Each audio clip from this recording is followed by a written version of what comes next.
Esta audición es parte de la red de programas del Concilio Internacional Una Cita con Dios, bajo la dirección del pastor evangelista José Luis Soto, fundador y presidente. Su visión es la de alcanzar a todo el pueblo hispanohablante para Cristo. Esta niña necesita de usted. Soy muy pobre y quiero ser alguien en la vida. Si usted me patrocina, podré ser alguien en la vida. Gracias por su ayuda y que Dios le bendiga más. Dé la mano a su hermano. Ayúdenos a ayudar a los niños pobres. El Concilio Internacional Una Cita con Dios le anima a sembrar en el terreno infantil. Recuerde, los niños son el potencial para el futuro. Envíenos su ofrenda de amor.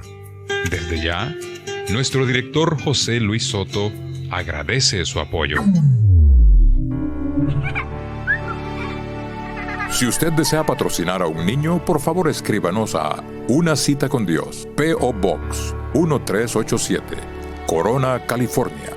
Código postal 92878 o llámenos al área 951-444-6222.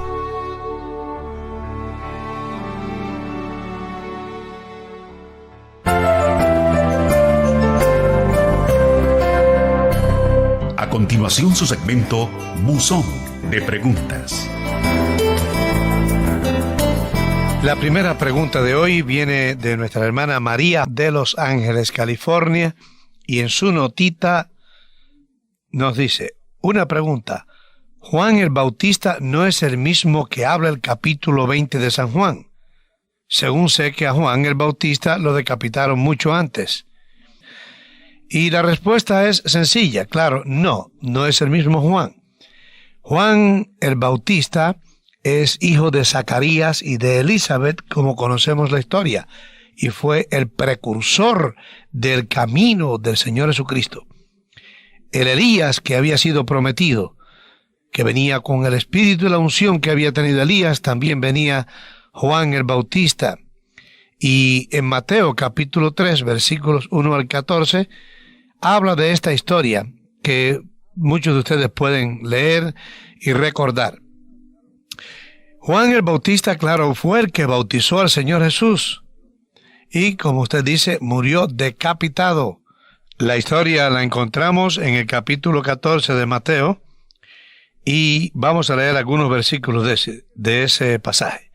En aquel tiempo Herodes, el tetrarca, oyó la fama de Jesús y dijo a sus criados, este es Juan el Bautista que ha resucitado de los muertos.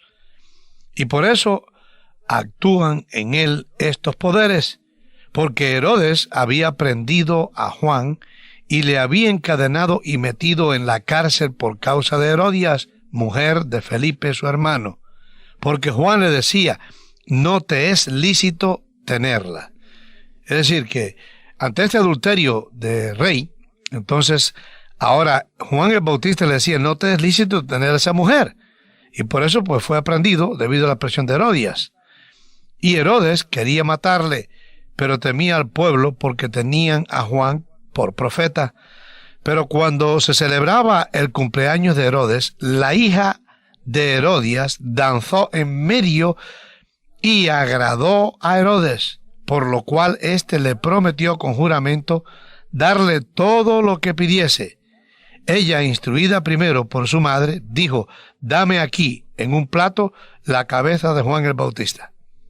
Entonces el rey se entristeció, pero a causa del juramento y de los que estaban con él a la mesa, mandó que se la diesen, y ordenó decapitar a Juan en la cárcel. Y fue traída su cabeza en un plato, y dada a la muchacha, y ella la presentó a su madre. Bueno, como podemos ver la triste historia, perversa, y claro, todo al que se le predica en contra del pecado y está en pecado, se enfurece o se convierte a Cristo. Así que Juan el Bautista, como dijimos, fue el precursor del camino del Señor, del cual el Señor Jesucristo dijo que ningún hombre nacido de mujer era como él, pero el más chiquito en el reino de los cielos era mucho más grande que Juan el Bautista. En el caso del apóstol Juan, Este era hijo de Zebedeo y Salomé. Lo pueden leer en Mateo capítulo 4, versículo 21. Y era hijo de padres bien acomodados y fue, después de que terminó su evangelismo, un gran compañero de Pedro y deportado por Domiciano, el emperador Domiciano. Lo deportó a la isla de Patmos. Él vivía en Éfeso y desde Éfeso el apóstol Juan dirigía a todas las iglesias de Asia Menor. Pero Domiciano, que a su vez era sumo pontífice de la orden babilónica, la hermandad mística, y en Éfeso se mantuvo la capital después de la caída de Babilonia, se mantuvo en la capital de Éfeso la sede de esta hermandad mística. Y entonces el padre de sumo pontífice de esa hermandad mística había solicitado en su testamento que pasara a Roma. Entonces este emperador, desde Julio César, todos aceptaron ser los sumos pontífices de esta orden babilónica, como en otros estudios he expresado. Y claro, el apóstol Juan era un veneno para esas prácticas de confesión del hombre al hombre que comenzó en Babilonia, culto a los muertos, adoración a la reina del cielo, etcétera, etcétera.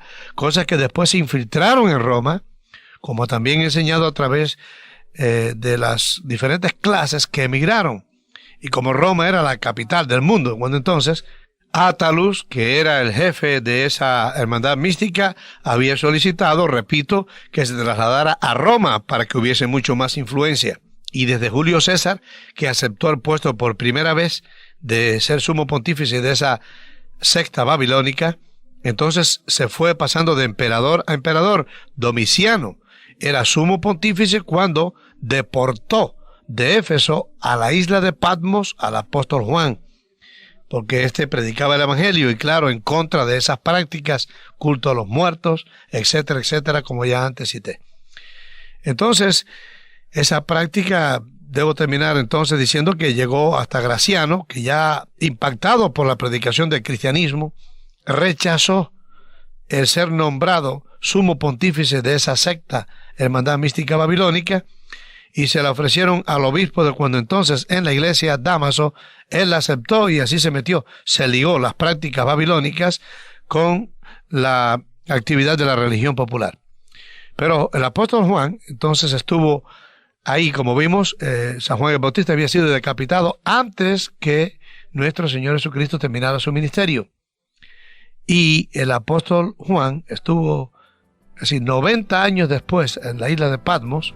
En 90 años después de Jesucristo estaba él escribiendo todavía y dando conferencias, y como 70 años después de nuestro Señor Jesucristo fueron escritas algunas de las epístolas de él. Así es que son dos personas diferentes. Amigo, amiga, cambia tu tristeza por la alegría de Jesús en tu vida. En la Biblia hay un mensaje escrito para ti. Deleítate a sí mismo en Jehová, y Él te concederá las peticiones de tu corazón.